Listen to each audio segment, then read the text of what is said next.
on the topic of design. For many of you, design might be a new area, and that's fine. This session is meant to serve as a foundation, giving you a basic understanding of what design research is and how we can represent research findings effectively. We'll explore different methods like different research methods, how we can visualize their insights. And then in the end, I will talk about some of the challenges designers often face, and I can share some best practices for working through those constraints. So my name is Osama Abaali, and I work as a user experience designer at Nizam Bank. I'm part of the digital transformation department where I look after how we can improve the banking experiences for customers and how we can enhance the internal processes for greater efficiency with the help of technology. So, a bit about myself. Uh, it's-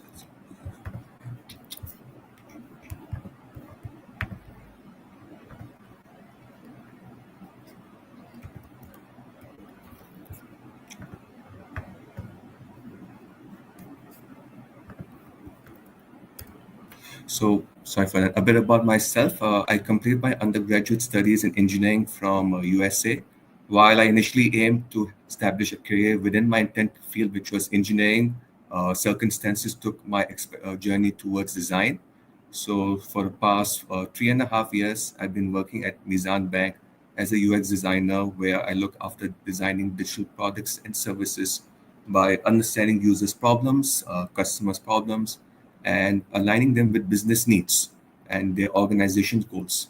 So it's really more than just creating screens. It's about creating those experiences which are efficient and effective. And so, although my work is different in my engineering studies, the overall learnings have provided me a solid foundation for towards problem solving and creating solutions that address both the customer problems as well as the business problems. So that's a little bit about myself. So before we jump into the main topic, which is design research, let me step out a little bit and understand, give you a walkthrough of why design matters and what design really is before we go into the research part. So to show you the impact design has on business, let's look at the findings from two key studies published from two reports by Envision and McKinsey in 2018. According to Envision, companies with a high maturity achieve up to 26 times better outcomes in valuation, revenue, and time to market. So, yeah, is it fine if I can uh, go through the presentation and then you can drop in the Q and A's? How would that work for you, Zainab? If that's fine, I can just run over.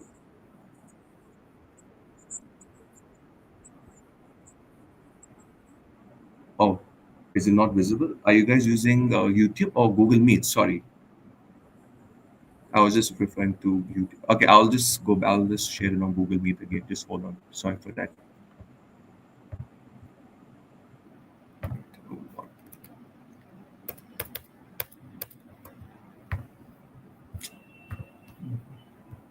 Wait.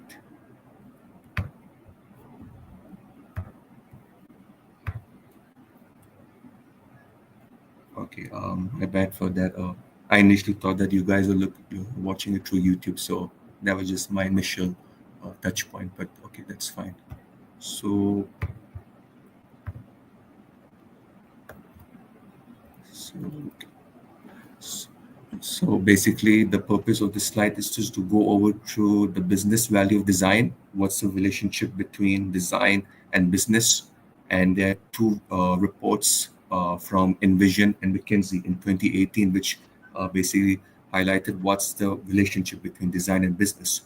So, according to Envision, high mature companies achieve up to like 26 times better outcomes in valuation, revenue, and time to market. So you might be wondering what maturity is. And so a design maturity refers to how design is embedded into the company's leadership, culture, process, and decision making.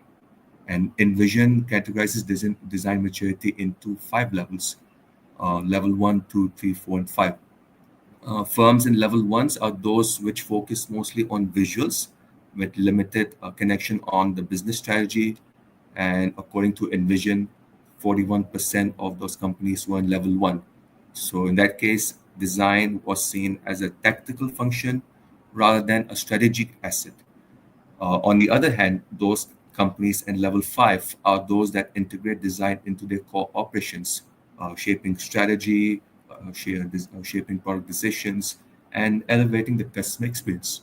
And so, according to the study, about 5% of the companies were in level five, which is quite small. But in that case, design acts as a strategic driver of both the business and the technology to redefine the standards for customer experience and business process. So that was Envision's findings. McKinsey's had a similar ones, and I'll try to look into that too. And so about top design companies achieved 32% more revenue growth compared to their competitors. So their success wasn't just about having great designers, it came from strong cross-functional collaboration across business, technology, and design team. So McKinsey also emphasizes that design success happens when it's treated as an end-to-end process, not just an execution, not being tactical. So this approach connects users' needs and business goals across the entire organization. So as technology evolves, the human side of design, which is understanding their goals and problems, always stays at the core. So design again is not just about creating screens; it's about solving real-world problems that can create meaningful experiences and driving business success. So now that I've talked about the value of design in business, let's try to understand what design actually means. And there are a lot of different interpretations on what design is, and sometimes misconceptions if we don't understand the picture. So I'll try to cover them in the coming slides. So one way to think about design is that think of design as in two forms, like in two sides of the coin. Like in the coin, we have heads and tails. So in design, there's two sides. One is academic and one is practical. The academic design focuses on research, theories, and some foundational principles.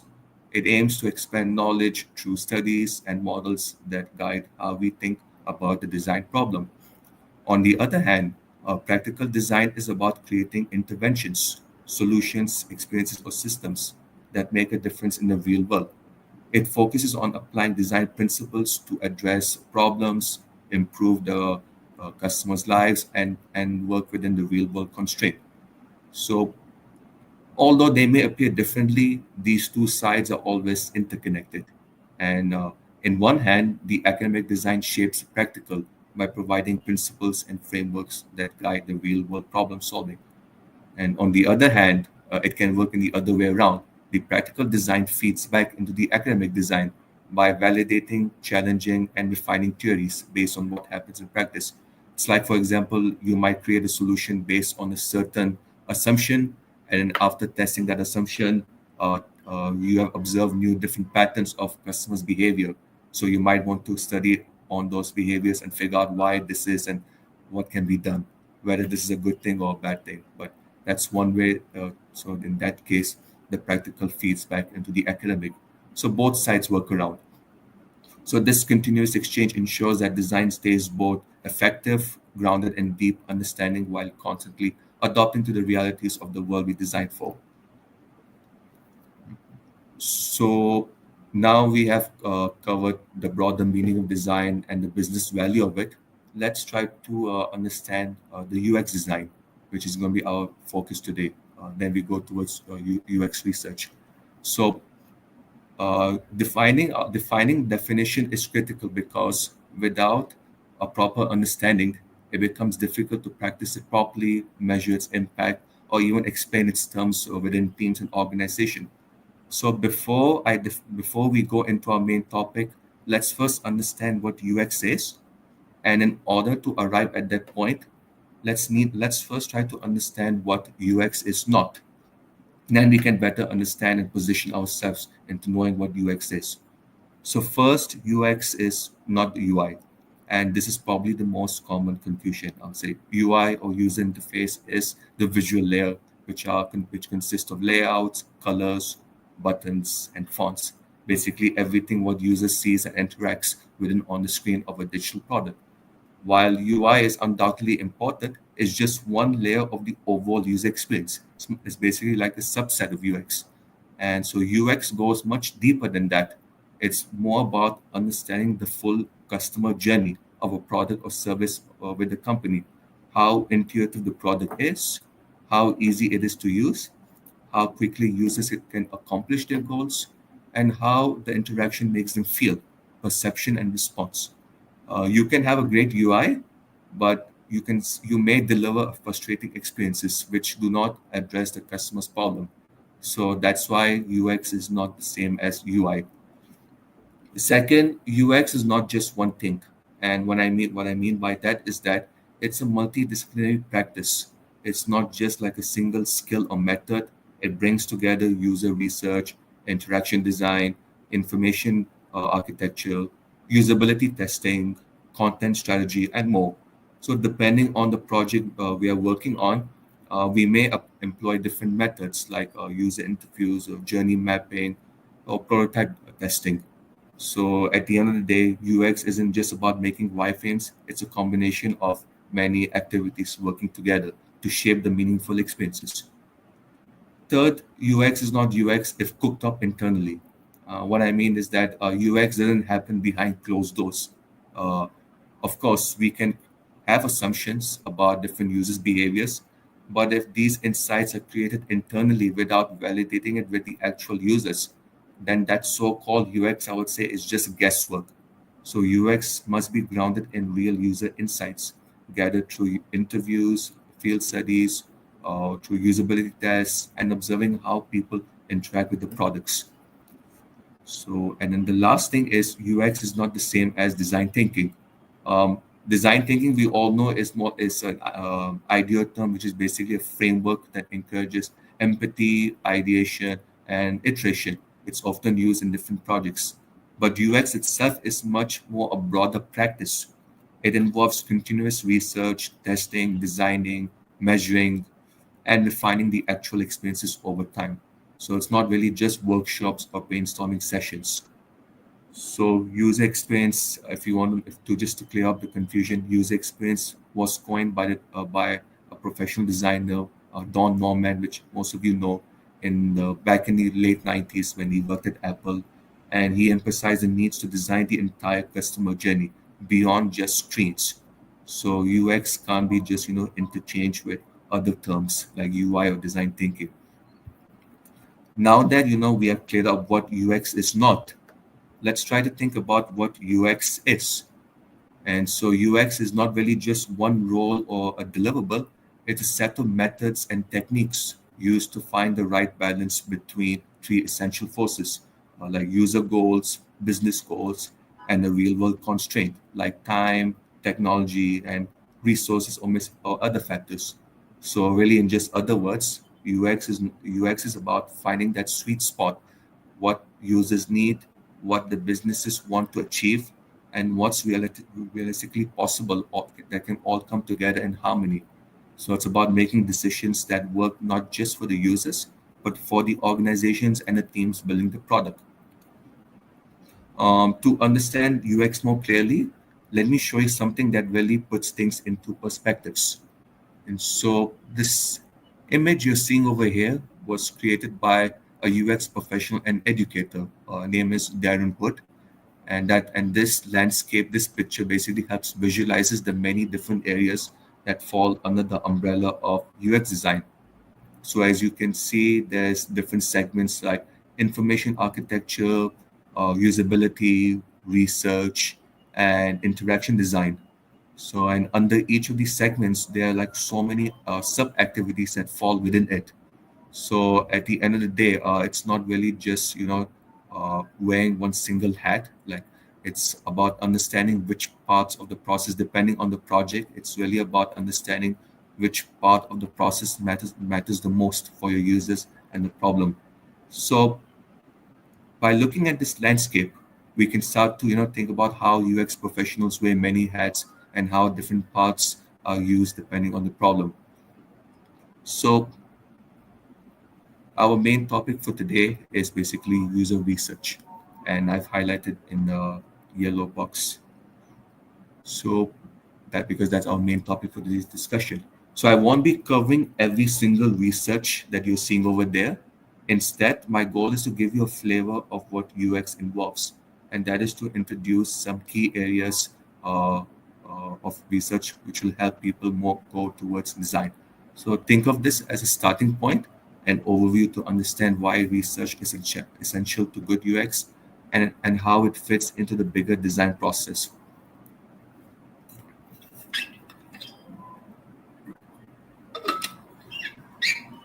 Right. So, what's research? Research is the foundation of user-centered design, and it's a process involves in gathering data and insights about users, not just what they do, but why they do it, and what they expect, and how they feel while interacting with the product or service. It combines both quantitative methods like surveys and analytics, and qualitative methods like interviews and observation. Together, these approaches help understand user behavior, uncover their pain points, explore their motivations, and discover unmet needs. So, user research again doesn't study users in isolation. It considers their real world context, such as their goals, environment, and emotions. So, basically, so this allows designers to, with evidence, to build experiences that addresses users' problem. And when done well, when research is done well, research goes more towards supporting design. It plays a crucial role in reducing risk throughout the product development lifecycle, which is one of the benefits. By uncovering user needs and pain points early on, it helps teams avoid costly rework, prevent usability issues, and spot potential misalignments before they turn into a larger problem. Another benefit of research is that it brings risk mitigation. Um, Research also offers a strong competitive advantage in a world where expectations are higher than ever. Designers ground their designs in real user insights, so they're better positioned to create products that not only are functional but also seamless and effective.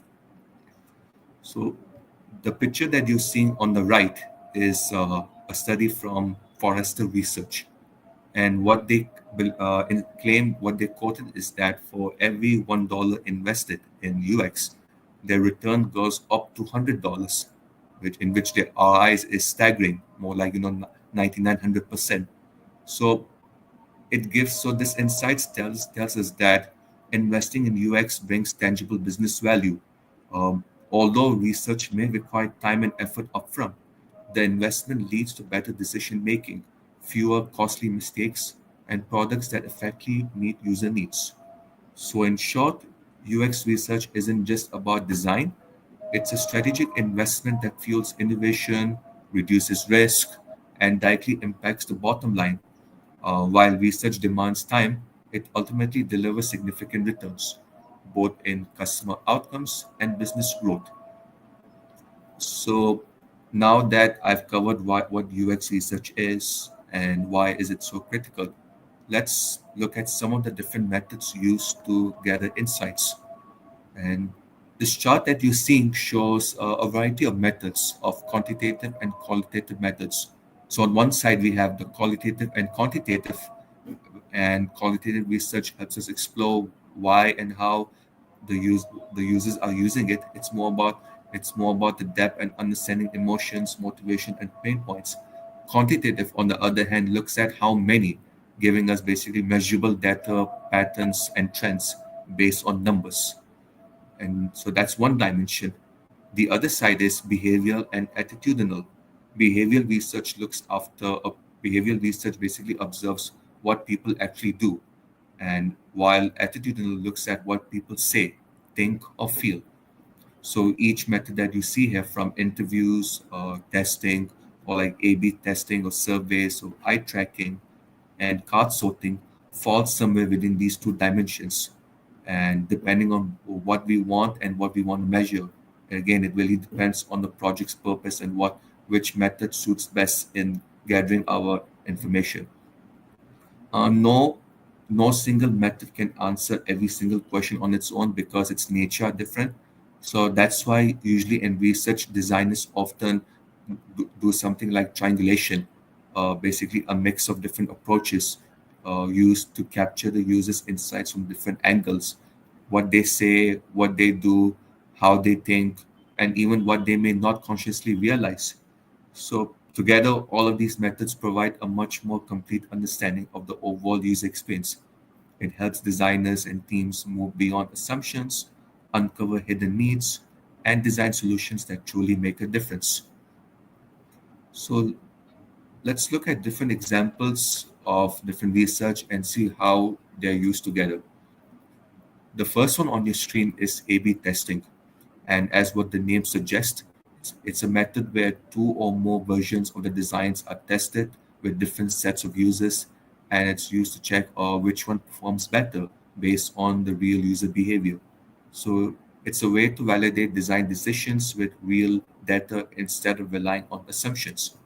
So as you're seeing on this picture, this was a study in 2024 of a firm, Vegetology, and there was an insight that uh, at least 75% of the customers actively seek out reviews and testimonials before making a purchase, highlighting the importance of building trust early. So apparently, Vetology had testimonials, but they were placed in the bottom of the page, and this is where many users missed it. So then they ran an A/B test. The left one is the old design, and the right one is the newer design. One version kept the testimonials at the bottom, and the other version had the reviews moved at the top of the page. And based on their insights, they found that their new design had a 6% increase in the conversion rate and 10.3 increase in unique purchases. So to conclude this example, validating ideas through real user behaviors can turn design adjustments into powerful drivers of growth. The next one is tree testing.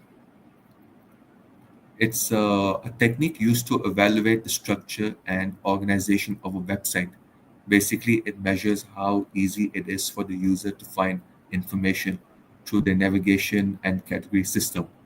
So, the purpose of this test is just to assess the hierarchy of the website and its subcategories and labels. Design elements are not in scope of the study. So in the example that you're seeing, users are given the task to find a specific item, and which is basically the American Crew shampoo for men. So what users will do is first they're going to select an item from the menu category. In this case, it's brand. And then after clicking, they'll be shown a list of other items under that category. And then they'll need to find the next item, which is the American Crew under the brands. After clicking that item, they will navigate further and view additional items under that specific brand. Their users will find that specific product required to complete the task and move on.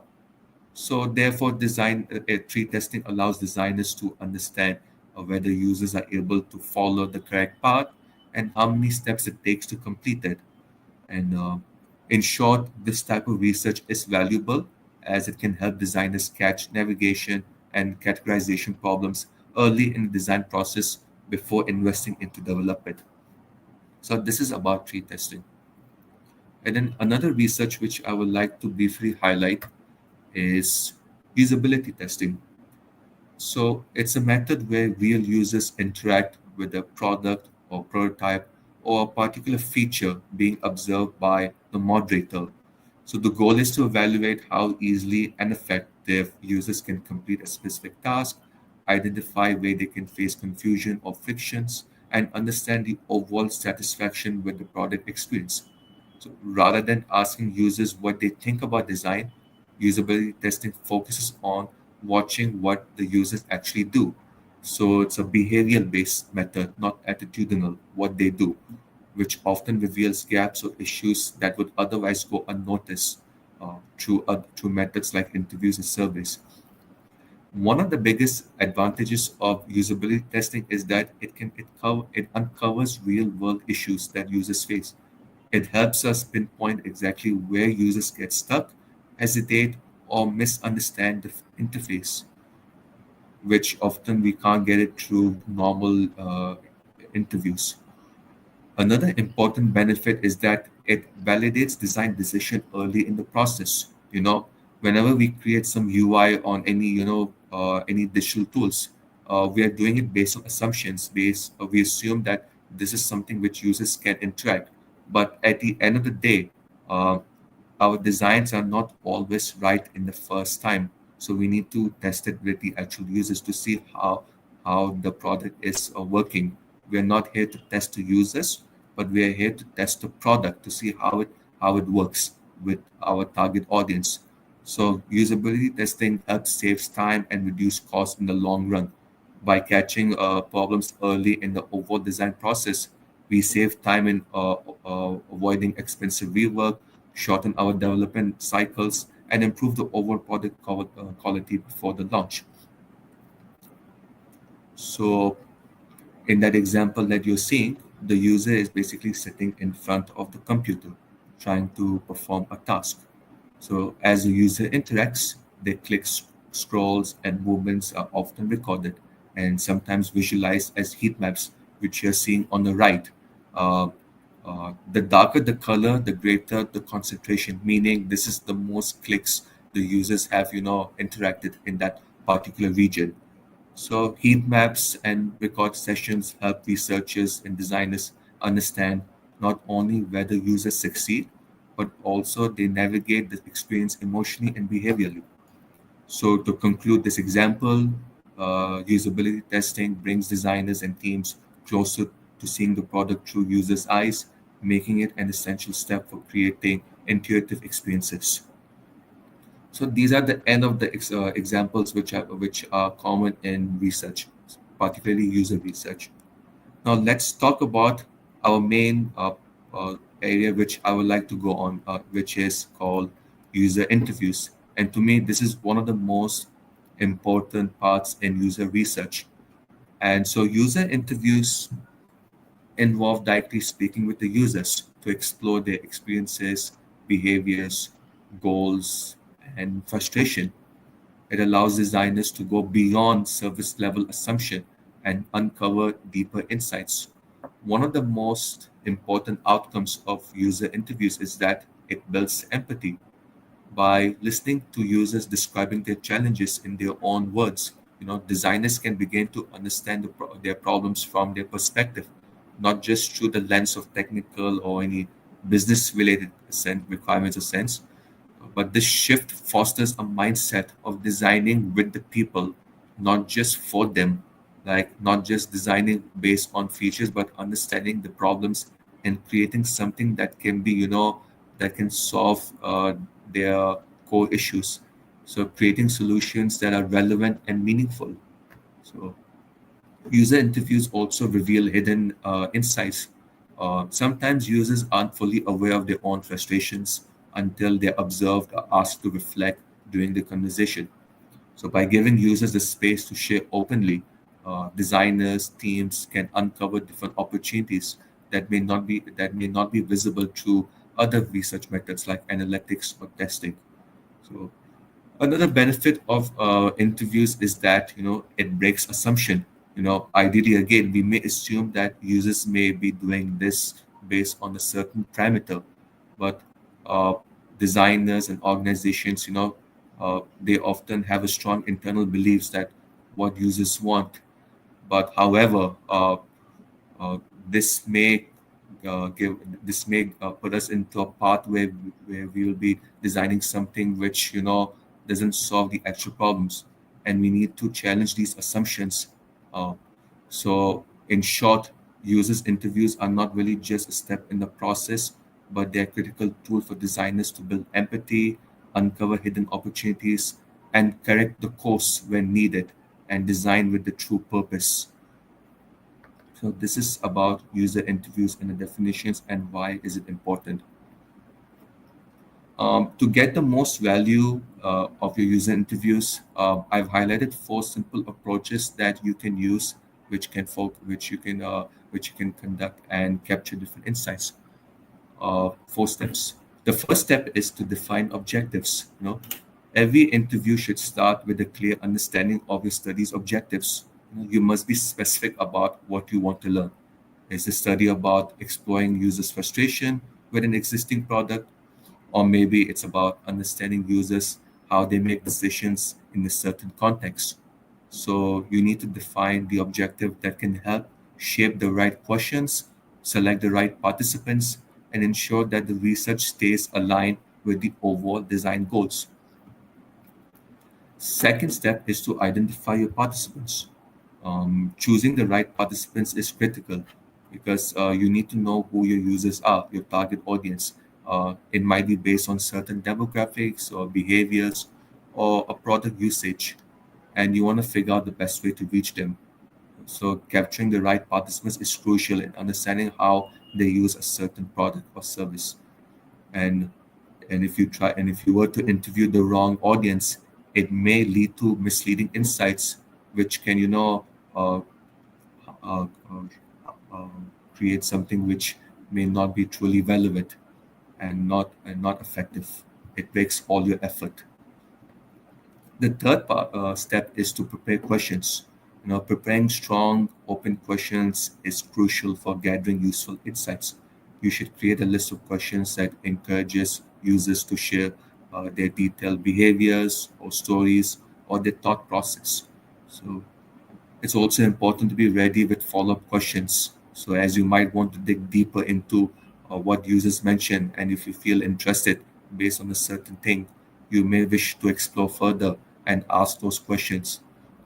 You never know that these insights may uncover certain hidden needs. So good interviews are flexible that allows space for users to express themselves freely and for designers to better understand the problems during the conversation. And then the last stage is to listen actively. And I would say this is one of the most core skills a designer needs to have, other than just learning about the the, the different skills or different uh, topics of design. Um, During interviews, active listening is a key. So you must really focus on understanding the user's perspectives without projecting your own assumptions or jumping to conclusions quickly. So sometimes the most valuable insights might come from subtle cues, and that can only be noticed when designers are fully present. So these are the four steps, and these four steps can be a powerful tool for gathering deep, actionable insights that drive business decisions. So, just to give you an example, I'm going to cover this is one of my past works in 2022 at Mizan Bank, where I was tasked on redesigning the corporate internet banking platform. So the problem was that more than 5,000 corporate customers struggled to use the internet banking platform.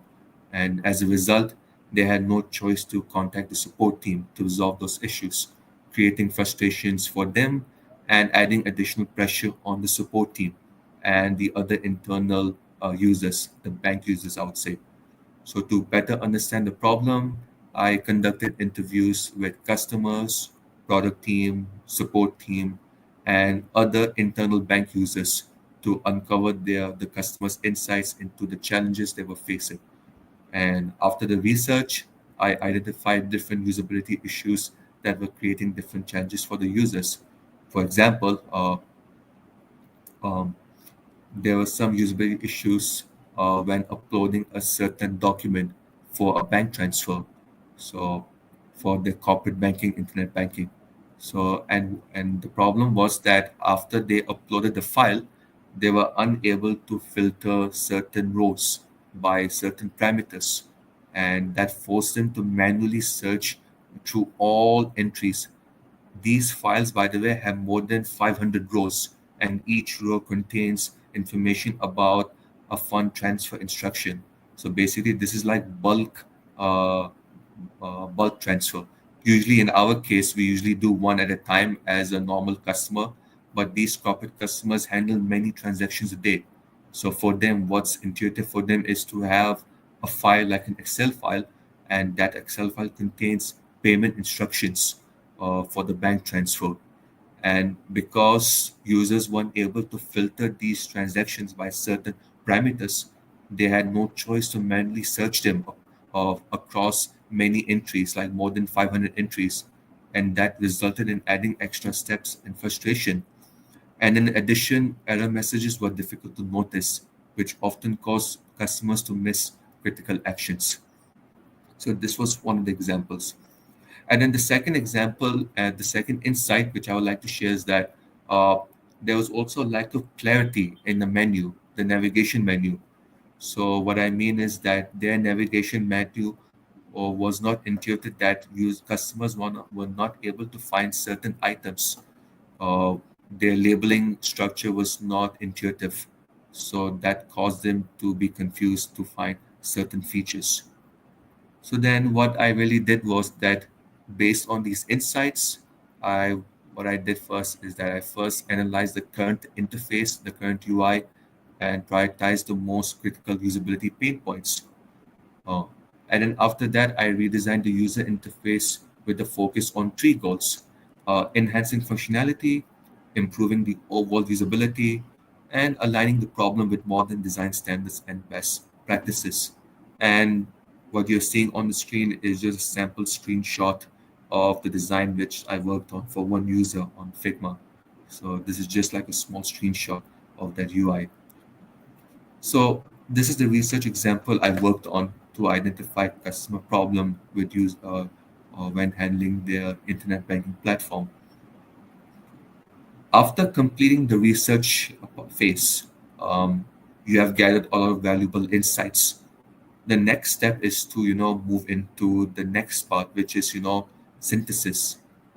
It's where you try to organize what makes sense of your insights, and you want to frame those findings in a certain way in which it can help guide you and the team's design process. You're trying to basically uh, look at all the insights. At this stage, it's common to have large amount of information, quotes from users, behaviors, observations, uh, insights of customers' feedbacks, and you want to basically structure in a way that's easy to understand, both for you as a designer and as a stakeholder, a non-designer stakeholder.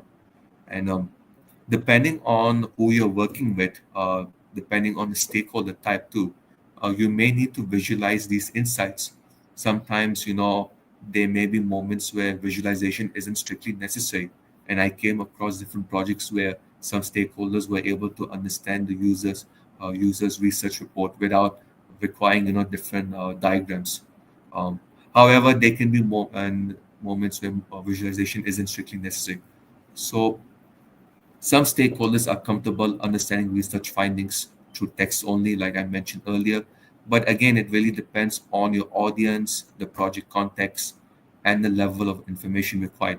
So, in this section of the research synthesis, I'll be focusing on three types: empathy map, persona maps, and customer journey maps.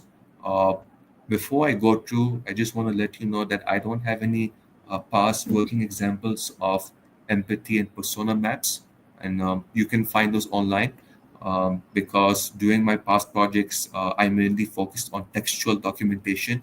But however, for the journey maps, I do have one example from my past work, which I used and I'm going to show you that briefly as we go through. The first one is empathy maps in your research synthesis, and they're basically a powerful way to understand what users say, think, feel, and do during their interactions with a product or service. So they basically help you teams build a shared understanding of what the user experiences, emotions, and motivations are. By visualizing these insights, Empathy Map creates a clear, structured view of the target users, which becomes very useful when prioritizing features and identifying the overall experiences that can be improved. So, however, there's always pros and cons for certain methods. Empathy Map has common pitfalls, which I'd like you to share. So we may not go into this in the long run. One major risk is relying solely on what user says. without validating their assumptions based through real world observations. What I mean is that things which are cooked up internally, uh, when designers depend on, if you depend only on interviews or verbal feedbacks, there's a chance that you may miss out key things of what users actually do in practice. So overall, observation studies are critical, and they tend to reveal gaps of users' intentions and their real interactions. Sometimes, verbal alone may not be feasible in capturing it. So you may need a mix of different methods of like visual, verbal interviews, and observation studies. And another challenge is that users often describe their actions differently from how they actually behave. Meaning is that if you were to interview users, that that is different than if it's different from their context of their work. And so when users are outside of their environment, they may tend to forget important steps of of the explanation. So as a result, what users may say may not always reflect the full complexity or the challenges of their real experiences. So what's important is to go into the user's actual context to understand what they're doing, rather than taking users outside their context and studying them. So to conclude this, empathy maps are, effective when they're created from a combination of direct conversations and observed behaviors, ensuring, more complete and building a bigger picture of the user's experience. Then there's another one, which is personas, and that's another method in research synthesis. Persona basically is a fictional character, evidence based, that represents a key user segment. It captures meaningful patterns from research and organizes them into clear, relatable character. So personas are not really just, demographics like age or income or job title. They are built to understand how and why users interact with the product or service based on your research collected from interviews, observations, or survey or usability studies. Now, you might be asking, why should I use a persona? And personas are quite useful because they help teams design with clear user in mind rather than a generic internal user. So it makes users' needs visible and relatable across different teams and other stakeholders, helping everyone stay aligned around the core user problem and designing something that is truly relevant and effective that can solve the user's problem. Now, a good persona basically, keeps everyone focused on what they're solving for. It helps prioritize features and designs based on certain users' needs. So, and it also maintains user centered. It maintains a user centered mindset throughout the entire project. So, then again, there's also common downsides of personas, which I would like to talk about. So you don't get into these traps when you do that in your own work. One is that you want to avoid adding irrelevant information. Sometimes, mostly, you may come across personas which are filled with demographic informations like hobbies or favorite colors or something that's more personal, which that doesn't influence how users interact with the product or service. So to keep your personas actionable, your focus should be on behaviors, motivations, challenges, and the user's goals that truly impact the user's experience. And then the second one is building personas based on assumption. So personas again has to be grounded based on real research data, not just again cooking up internally like guesses or assumptions. If you try to create personas without validating your users, you might fall into a trap where these uh, um, data might create a mislead into your design process, and you might again create products and solutions that are not effective. So you always want to again validate your personas against your actual user research. So, in short, to conclude this part, personas are a great tool. They are effective when they are based on real evidence and focus on what truly matters for design, helping you, the teams, and stakeholders emphasize with the users and prioritize effectively and build better products. And then there's another synthesis which I would like to work on, and this is the third one. And this basically helps you visualize the overall holistic experience when a user interacts with a product or service. And that is a journey map, a customer journey map. And so it's a visual representation of the full holistic experience of a customer that goes through when interacting with a product or service. It lays out their work step by step, from the first touch point to the completion of the task, from left to right, highlighting not just what they do but also how they feel and encounter at each stage. Again, perception and response, what users are interacting and what are their response. So what's special about journey map? They help teams build a shared end-to-end view of the customer experience. They allow designers, researchers, and business teams to spot critical issues, opportunities for improvement, and moments that define the user's perception of the product or service. And so, how do you create a journey map? There are four steps that you can use.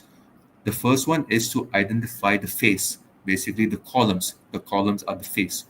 And these phases are stages which the user goes through when interacting with a product or service. They can be like onboarding, setup, or something. It depends on the type of project. And each phase marks a shift in the user's mindset or activity, helping structure the overall journey. Then the next one is the action, and that basically details the actions and activities that the user performs. What are the specific steps which a user takes in order to complete this particular task within that column. Maybe for example, let's say in the onboarding case, a user might sign up for an account, or do something like submit a document or create password. That can be one. That's an example of an action in the onboarding stages. And then the third one is emotions, feelings, and moments. And the purpose of this is to capture the user's emotions throughout each phase of your journey. And how's the customer feeling when they interact with a certain thing? Are they excited? Are they confused? Are they frustrated? You know, or something that you may want to capture. So, identifying these emotions can help teams understand where to build, which parts of the experiences can be improved. And then the last one is channels, or I would call it touch points. And you want to basically understand what are the different systems or different things which the customers are using at a particular stage. Are they using a mobile app, or are they using a website, or are they interacting with something physically, at the counter desk, or interacting with the support team, or something, which all falls under this channel groups. So, and understanding these channels, are important because they can help you identify different friction points. So by putting all of these layers together, phases, actions, emotions, and touch points, your journey map, customer journey map, gives you a full detailed view of the overall customer experience. And that can become a great strategic tool, not only for the designers, but also for other stakeholders, like even for the business product teams, which anyone can use for creating, a unique value proposition. Now, I have an example which I'm going to show you that I stated earlier. And this is something that I worked on to redesign a specific process for the Mizan digital account app.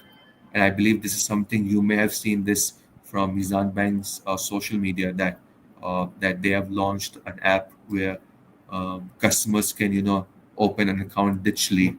Um, The problem in this particular project was that majority of these accounts were opened manually. They were not, automated at one point.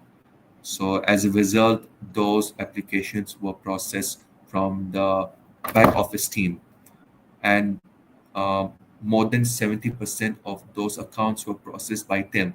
So as a result, not only it increased their workload, but also operational inefficiencies that caused delays in opening these accounts on manual basis.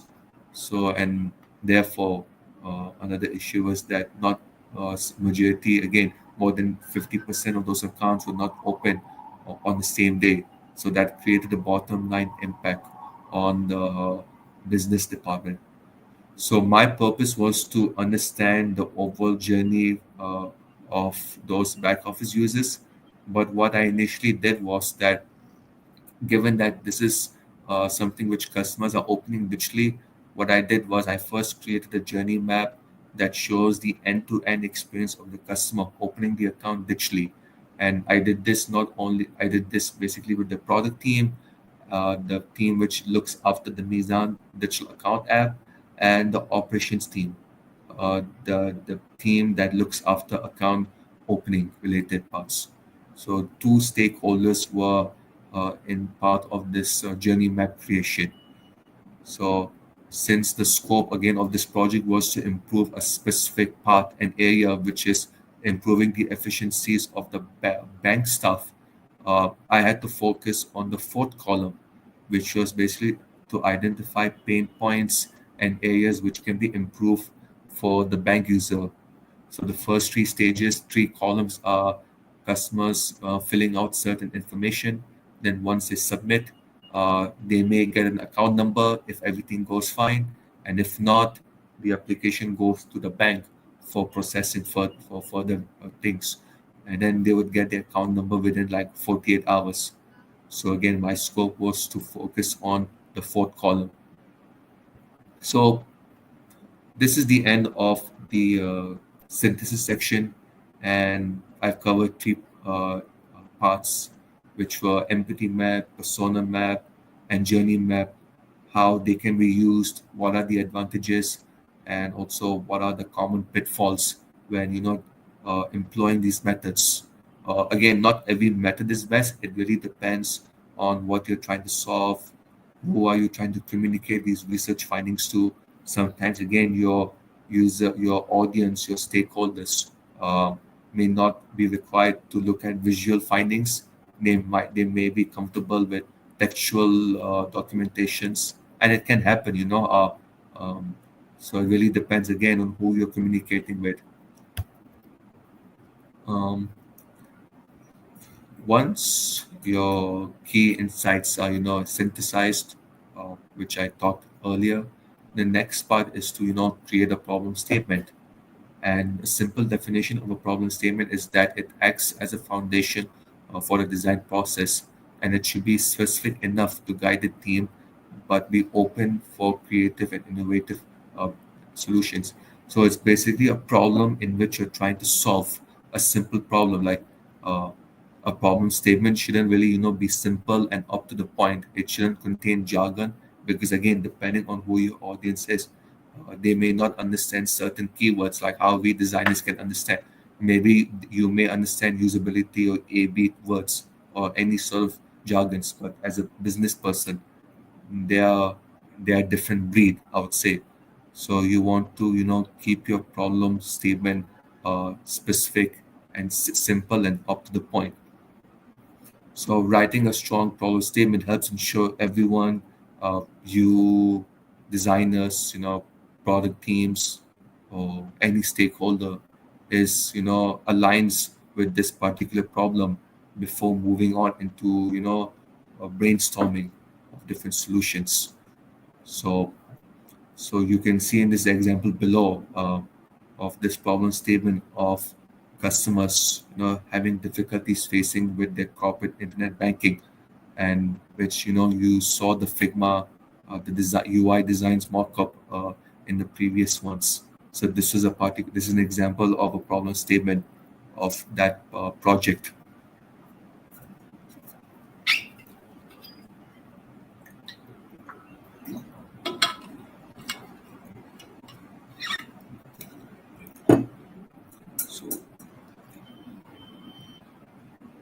So there's one more slide that I would like to cover, and we're almost, before I close this presentation, I want to talk about something which I believe is a common challenge for many design professionals and constraints, I would say. And I would like to call this the designer's dilemma. So, as you know, you can see in this image, there's a person pointing a device at their head. It's more like, he's thinking about how can I get all of this done. There's so many things I have to look into, so many constraints I'm faced. And honestly, that's exactly how a lot of designers feel when navigating through those constraints, trade-offs, and unexpected situations. So that's why I call this the designer's dilemma. And we are often caught up between the ideal ways of working, as you saw previously, which I'll just show you again in this diagram. Designers overall has all of this that they would like to employ. If you think about an ideal situation, a designer would tend to apply, I'll say, all of these methods towards creating an effective solution. But in a realistic situation, it doesn't happen all the time. There's deadlines, business pressures, and different priorities that are often in place, and sometimes it can drive designers or anyone out of their mind, and that's that also is a problem though. But it there's an opportunity from this problem. Um, and I would and the way to frame this is that how can we create meaningful uh, work, thoughtful work within those constraints. Although again you will have, so you can apply many of these things, not everything may work at once. So again, it really depends on what you want to do, and there's different ways I would try to explain and how you can navigate in this dilemma situation. So one is that try to work with AI to unlock new possibilities. AI itself is already an emerging technology, and it's been used in many places, not just only in the design, uh, not only integrating in design's workflow, but in other parts of your normal work routine. It can be a design or non-design related, and you want to basically create a relationship with the AI. Think of AI as a person, a virtual person in which you're working with. It can help you speed up your research, generate early design ideas, or even run a quick usability test. There are different online tools which can help you support that. I have not used it yet, but it really depends on type of project. And you want to, of course, guide the AI intentionally. You do want to share the design goals, the context, the user problems, in order to generate effective ideas from it. So AI, of course, can help you accelerate your workflow process, but its human judgment uh, relies on you to turn those information into meaningful experiences.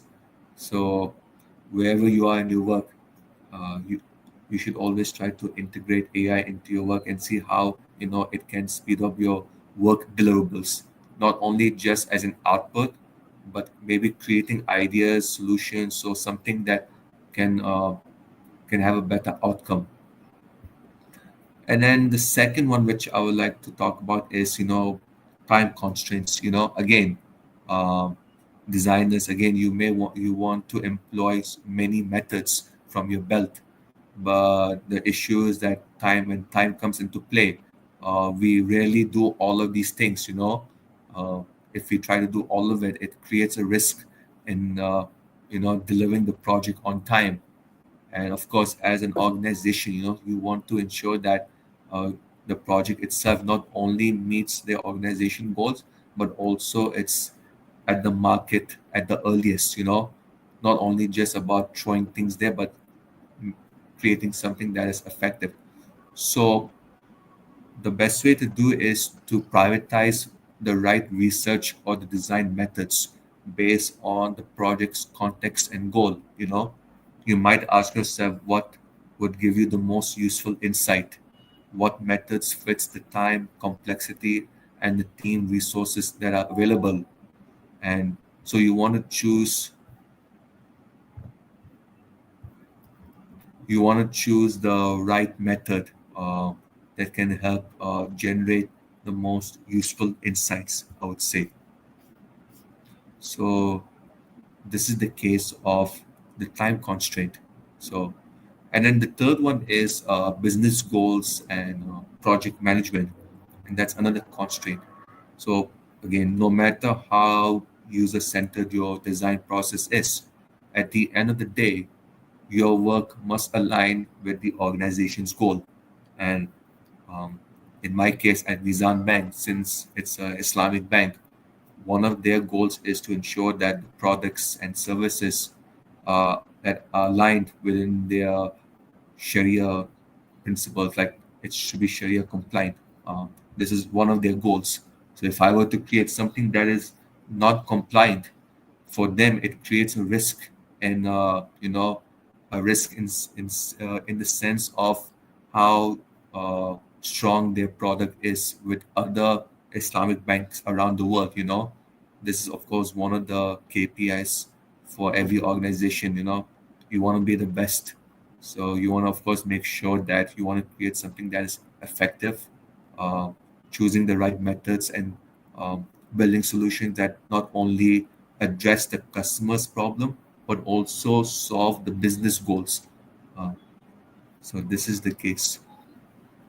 And then a very common thing, which of course designers tend to face, is that a lot of designers tend to work in isolation, meaning they don't look at the business landscape, the overall landscape.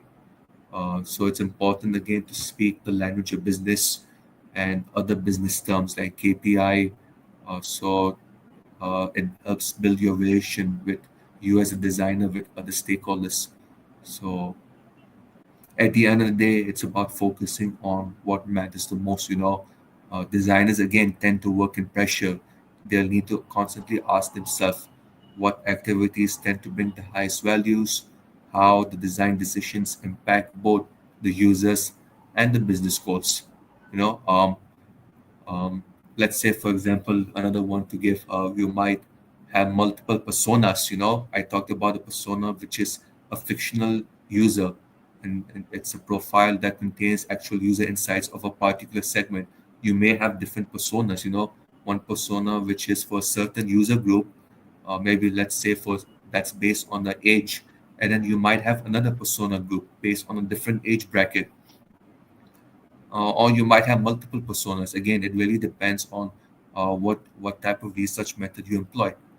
But then the question is, how can you uh, put all of these personas into your design process? You might want to ask yourself, you as a designer and with other stakeholders, how unique are those personas? And how do these personas, map the product's business model and priorities? Every product has a business model, and that business model has something which of course will create a revenue stream, but the product itself has to address a specific customer segment. So if your product is going to address, let's say, kids, for example, ages 12 to 18, and you have a persona for that and a persona for adults, then you might want to focus more on the kids one, because this is something which will create the most impact, the most value for the business and for the organization.